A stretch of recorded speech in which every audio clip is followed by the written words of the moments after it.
Clear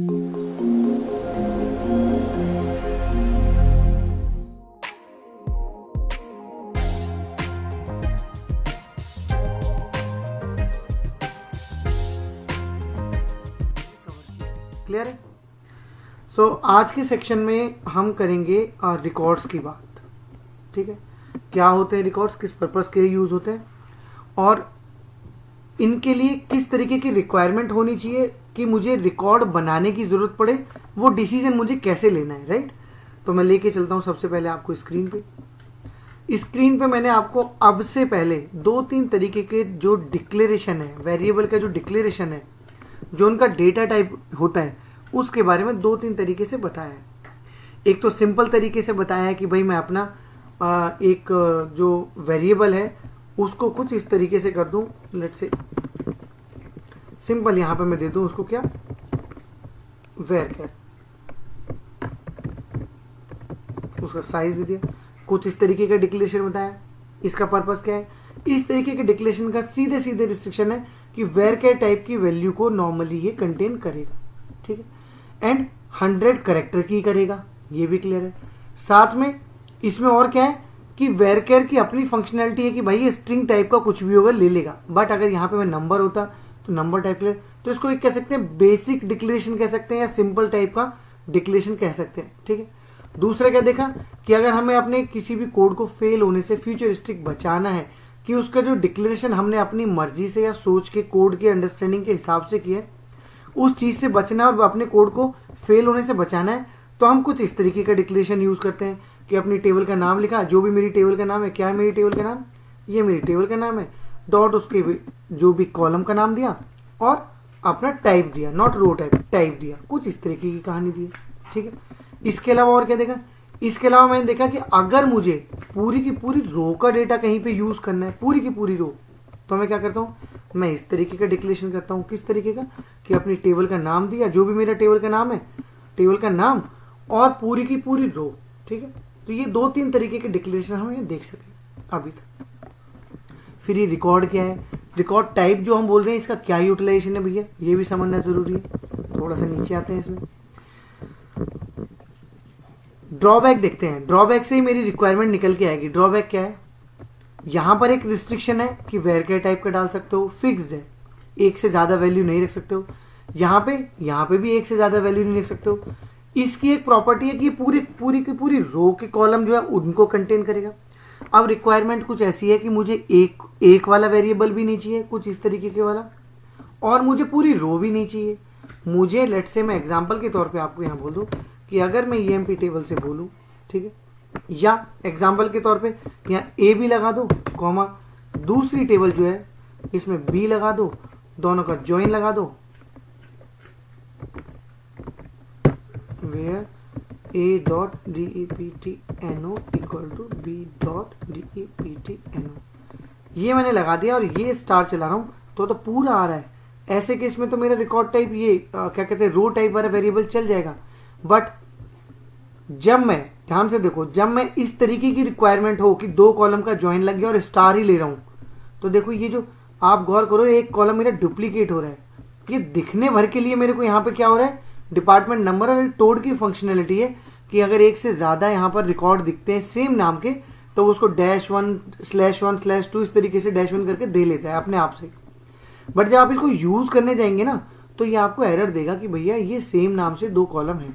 इस तरीके की रिक्वायरमेंट हो, या मेरे को ऐसा हो कि मुझे ई नेम लेना है, मुझे डी नेम लेना है, और लेट से मैं बोल देता हूं मुझे एलओसी लेना है, मुझे यही डेटा चाहिए। अब इस तरीके के डेटा के लिए रिक्वायरमेंट क्या है भाई, अगर इस तरीके के डेटा को मैं इनटू में डालना चाहूं, जैसे इनटू में था, तो इसी सीक्वेंस में मुझे 3 वेरिएबल देने पड़ेंगे। ठीक है, कुछ इस तरीके से अगर मैं बात करूं, v ये दे दिया, देन मेरे को v ये दे दिया एक, और ये डिफाइन करने पड़ेंगे, मतलब ऐसा नहीं है, ये तो समझाने भर के लिए इस तरीके से देने पड़ेंगे। ये तो केवल 3 की बात हुई।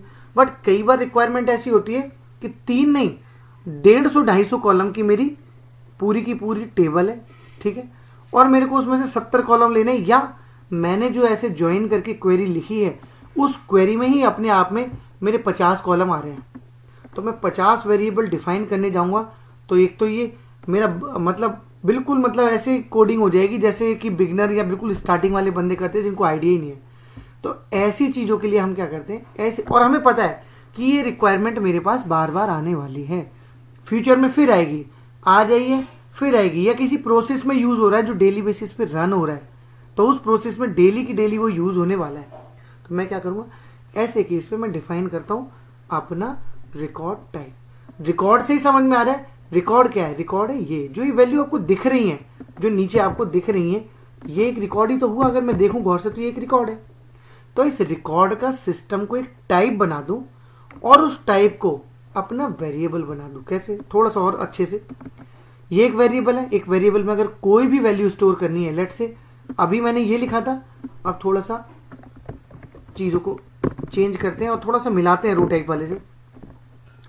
अब अगर मैं बोल दूं कि मुझे इनटू में ही लिखना है, इनटू में ही लिखना है, लेकिन एक ही वेरिएबल में लिखना है, लेट से मैं बोलता हूँ और डेटा बोल देता हूँ, वी डेटा, इसी में लेना है सारा डेटा।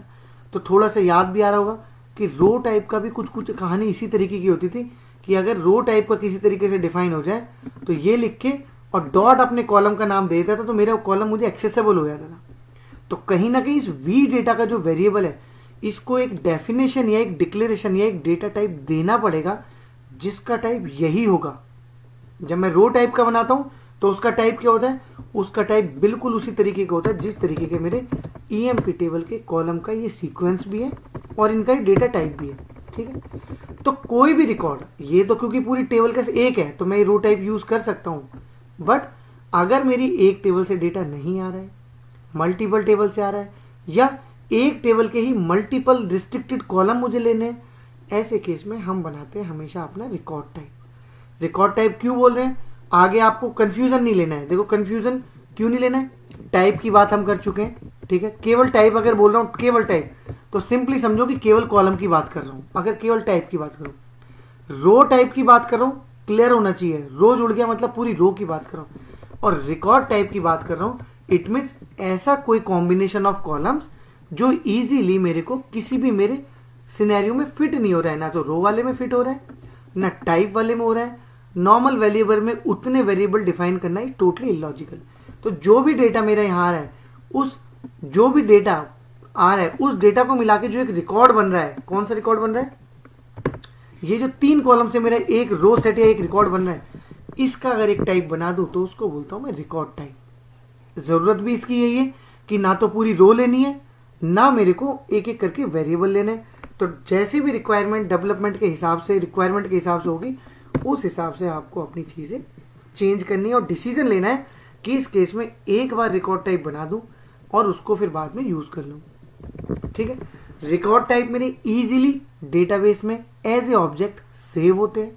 ठीक है, साथ में जरूरत पड़ने पे ऑल्ट्रेशन भी डेटा टाइप पर हो जाता है, सॉरी रिकॉर्ड टाइप पर हो जाता है। कोई कॉलम एक्सक्लूड करना है, क्योंकि क्वेरी भी तो आपकी टाइम के साथ बदल सकती है, कोई जरूरी थोड़ी है 3 है। मालूम पड़ा कि परसों एक और आ गया कि डीपीटी एनओ भी हमें चाहिए, तो आप क्या करोगे, आप अपने जो रिकॉर्ड टाइप आप बनाओगे उसको ड्रॉप नहीं करोगे, उसको ऑल्टर कर दोगे फॉर एडिंग 1 कॉलम। ठीक है, तो हम यहाँ ऑल्ट्रेशन की बात नहीं करेंगे, आज मैं बस आपको क्रिएट का सिंटेक्स दिखा रहा हूँ। ठीक है, एक एग्जांपल बता दिया कि किस पर्पस के लिए यूज हो सकता है। ठीक है, दूसरी बात करते हैं, पहले इसका एग्जांपल आपको दे देता हूं मैं, देन हम आगे बढ़ेंगे। ठीक है, रिकॉर्ड टाइप का सिंटेक्स समझ लेते हैं, क्या सिंटेक्स है रिकॉर्ड टाइप को डिक्लेयर करने का या बनाने का। ऊपर आते हैं, सिंटेक्स है मेरा ये वाला, ये टाइप लिख रहा हूं, यहां पे क्रिएट रिप्लेस समथिंग कुछ नहीं होता है। ठीक है, टाइप लिख रहा हूं और अभी ये इस तरीके से टाइप क्यों लिखा हुआ है, अगर मैं डेटाबेस में बना रहा होता, यहां पे भी 2 चीजें हैं, मेरा जो टाइप है वो टेम्परेरी बन रहा है, टेम्परेरी मतलब 1 टाइम यूज के पर्पज से बन रहा है। ठीक है, सो टेम्परेरी बेसिस पे लाइक अनोनिमस ब्लॉक में हम यूज करेंगे, और परमानेंट बेसिस पे उसको एज ए ऑब्जेक्ट बना करके मैं डेटाबेस में स्टोर करा दूंगा, सो दैट फ्यूचर में मुझे कभी लेना है तो जब मैं डेटाबेस में बनाऊंगा तब मैं अपने टाइप के आगे क्रिएट लिखूंगा कि क्रिएट रिकॉर्ड और फिर उसका नाम और उसका फिर टाइप। तो अभी हम टेम्परेरी की बात करने वाले हैं, थोड़ा सा नीचे आते हैं, सिंटेक्स समझ लेते हैं। टाइप लिखते हैं, ठीक है, टाइप का नाम देते हैं, किस नाम से बनाना चाहते हो। ठीक है, इज करते हैं।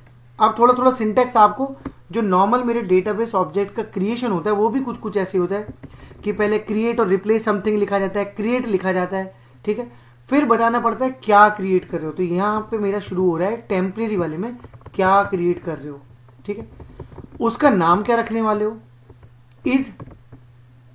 इज का मतलब है किस चीज का बनाने वाले हो, तो इज मेरा ये वाला है, ये, ठीक है। मैं क्या बता रहा हूं, यहां पे मैंने लिखा है क्या, अभी मैंने आपको ऊपर क्या बताया, तो देखो यहां पे मैं इसको चेंज करूंगा बिल्कुल इस तरीके, ई नेम, जिससे आपको समझ में आए कि हम कैसे, ये लिखा, ई नेम किसका है, एम्प्लॉय टेबल का है,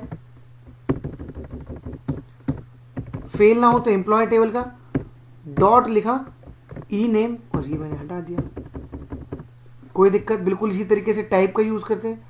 तो इसी तरीके से मैं अपने तीनों का, क्योंकि यही चीज मिलके मेरा एक यहां पर रिकॉर्ड जो टाइप बनने वाला है वो बन जाएगा। लाइक अभी कंफ्यूज मत हो जाना, नाम सेम दे दिए, एक को देना डी नेम, तो ये हो गया डी, इसका टाइप भी मेरी टेबल से, डी नेम किसके अंदर है, डी नेम है मेरा डिपार्टमेंट वाली टेबल के अंदर, तो इसको देना DEPT, ये ध्यान देने वाली चीज है। उसके बाद ये एलओसी, एलओसी किसका है, ये दिया एलओसी, एलओसी है मेरा डिपार्टमेंट वाली टेबल का, ठीक है, DEPT इस तरीके से, और ये नाम भी हम चेंज करेंगे एलओसी। तो ये नॉर्मल सिंटेक्स हुआ, इसको आप कुछ भी नाम दे सकते हो जो आपका माना है, लाइक डेटा दे दिया, जो देना चाहते हो, ठीक है। एक रिकॉर्ड है, हमेशा नेमिंग कन्वेंशन का ध्यान देना, रिकॉर्ड टाइप बना तो आर से यूज करो, जिससे कि आपको याद रहे कि रिकॉर्ड टाइप है, ठीक है। वेरिएबल बना रहे हो तो वी से रखो, पैरामीटर बना रहे हो तो पी से रखो, ये एक नाम ऐसे याद रखना। जब मैं इसको यूज करूंगा तो मुझे कहीं पे भी एक बार देने के बाद जरूरत नहीं पड़ेगी, इस वेरिएबल का डॉट करके जब ई नेम लिखूंगा तो समझ में आ जाएगा सिस्टम को कि भैया ये एक रिकॉर्ड टाइप है। बिल्कुल वैसे ही रिएक्ट कर रहा है जैसे एक रो टाइप के लिए मेरा रो टाइप बेस्ड वेरिएबल करता है, वैसे ही रिकॉर्ड टाइप के लिए रिकॉर्ड टाइप मेरा वेरिएबल ही इस तरीके से काम करेगा, ठीक है। कर्सर वाले रिकॉर्ड की इसकी बात अभी थोड़ी देर बात करेंगे, थोड़ा सा आगे चलते हैं। ये है मेरा एग्जाम्पल, वेरिएबल के नाम और जो एग्जाम्पल है ये कहीं से भी आपको मिल भी सकते हैं, मैंने बस आपको समझाने भर के लिए प्रिपेयर किया है। तो समझते हैं, नॉर्मल डिक्लेरेशन है, एक वेरिएबल एक रिकॉर्ड टाइप डिक्लेयर ही तो कर रहा हूं मैं यहाँ पे, तो डिक्लेयर कर रहा हूं किस किस नाम से, इस नाम से दे रहा हूं। नीचे क्या कर रहा हूं, नीचे अभी कुछ नहीं कर रहा हूं, तो इसको एक एग्जाम्पल में कन्वर्ट कर लेते हैं अपने पूरे के पूरे लॉजिक को। यहां से मैंने उठाया, ये कॉपी लिया, नीचे लेके आ गया, और यहां पे मैंने उसको कहां चला गया, सॉरी, ये मैंने यहां पर एक पेस्ट कर दिया। इसमें मेरे ख्याल से कोई डाउट नहीं है किसी तरीके का भी। अब क्या करते हैं, सिंपली डिक्लेयर सेक्शन में मैंने डिक्लेयर कर दिया आर डेटा के नाम से। अब एक वेरिएबल बनाते हैं, क्या, वी इन्फो, वी इन्फो नहीं, इसको बल्कि कर लेते हैं, एक वेरिएबल बना रहा हूं वी इन्फो का, इसको बोल रहा हूं कि आपका टाइप है भाई क्या, आपका टाइप है आर रिकॉर्ड टाइप, आपका टाइप ये है जो मैंने यहां दिया है। अल्टीमेटली देखें तो एक वेरिएबल हमने रो टाइप का एक वेरिएबल बनाया है अपने डेटा टाइप का, राइट। आप जाते हैं नीचे, अब इसको यूज कैसे करेंगे, यूज करने के कुछ भी रिक्वायरमेंट कैसी भी हो सकती है।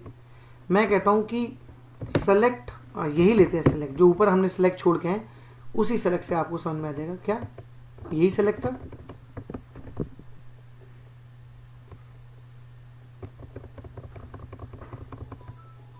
ये किया, ये लिया। अब कि मुझे सब कुछ लिखने की, वी डेटा मैंने बोला है ना, ठीक है, इसको वी इन्फो कर लेते हैं। मेरा अभी क्या है, वी इन्फो है, this is my V info. ये उसी सीक्वेंस में देने, एम्प्लॉय, डी नेम, एलओसी, उन्हीं टेबल के हिसाब से देने, ये दे दिया। इसकी इनकी वैल्यू क्या आ जाएगी, इसके अंदर आ जाएगी, ठीक है।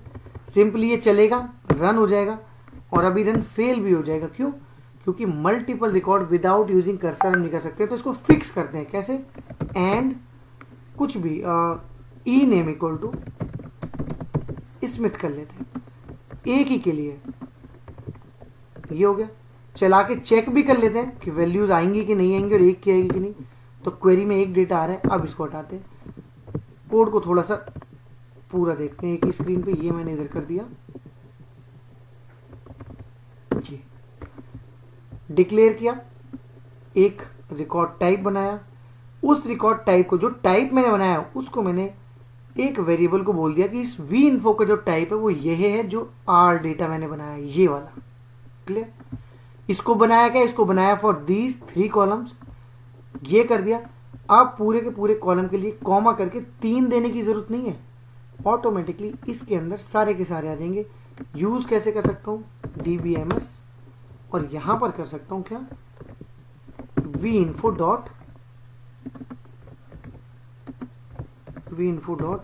ename 5 देके ये दे दिया vinfo डॉट dname एंड 5 देके क्या दिया, vinfo डॉट loc। सारी वैल्यू दे दो, हमें तो बस एग्जाम्पल से मतलब है। तो रन करके देखते हैं एक बार, डीवीएस आउटपुट को ऑन कर लेते हैं।